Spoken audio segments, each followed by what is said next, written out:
Alright, welcome to Block 2, Section 1, America Turns Outward. We're going to take this section in 3 separate small lectures.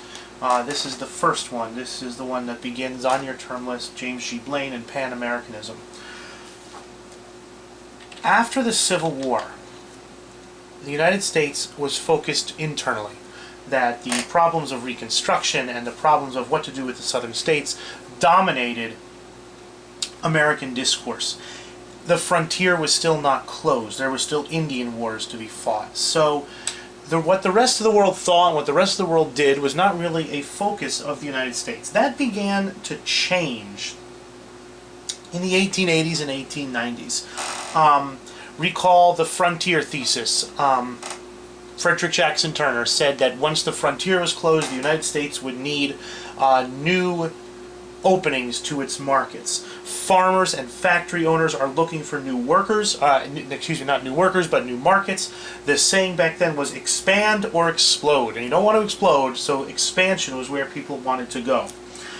There was the beginnings of labor violence, so businessmen were looking to make more money, workers were looking to make more money, and a way to do that, a lot of people thought, was to turn outward. James G Blaine, who ran for president, I believe in 1884. We're going to check that right now. Love Wikipedia. As long as Wikipedia is working. James G Blaine was one of the first post-Civil War politicians to focus outward, and he called what he wanted to do Pan-Americanism. And Pan-Americanism basically is a focus. Pan means all, or many, and Pan-Americanism is a focus on all of the Latin American republics, the United States and its relationship with all the Latin American republics. 1884, I was right, look at that. There's James G Blaine. And the idea that he was Secretary of State, or excuse me, Speaker of the House of Representatives, the idea that Blaine had was to trade more with the Latin American republics and kind of put the United States out there in that way. Not only did people want to export what America meant through trade, they also wanted to spread their values, and this is incredibly important. That the term on your list is Josiah Strong, who wrote a book called Our Country. Josiah Strong was influenced by one of the most important facts of his time, and the facts of his time were the theories of Charles Darwin. And Charles Darwin's theories, as you probably know, said that in nature, among organisms, biological competition leads to survival of the fittest. Well, it was a very short jump from biologic survival of the fittest to social survival of the fittest. And Josiah Strong was a writer who felt that American civilization was superior to other civilizations, and he thought that to spread American culture around the Latin American republics would be nothing but a good thing. He felt that eventually there would be that the only races to survive would be the races that were the most dominant, were the most successful. Just like an organism only survives and passes along its DNA if it is strong and successful, a society would only pass along its DNA.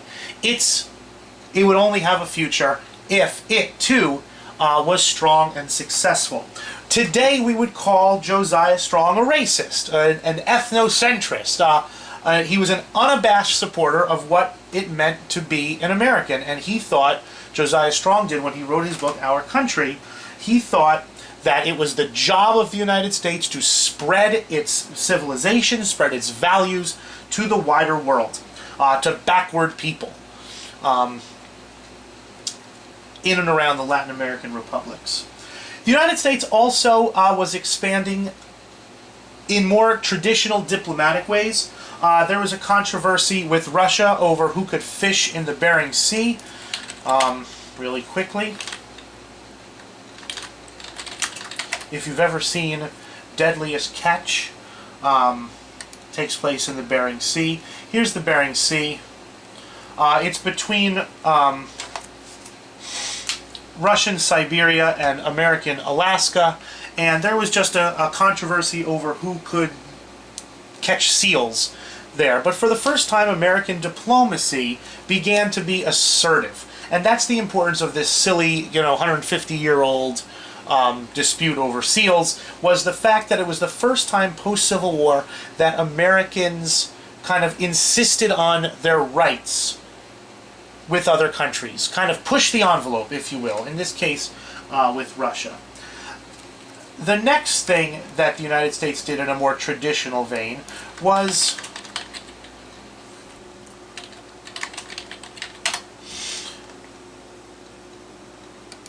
they bought a couple islands in the Pacific Ocean. Pago Pago in Samoa being the most prominent.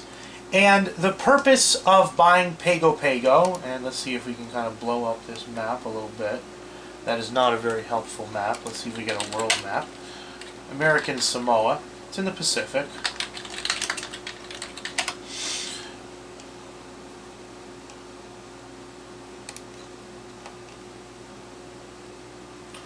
The purpose of buying Pago Pago, and we bought it from the Dutch, I believe.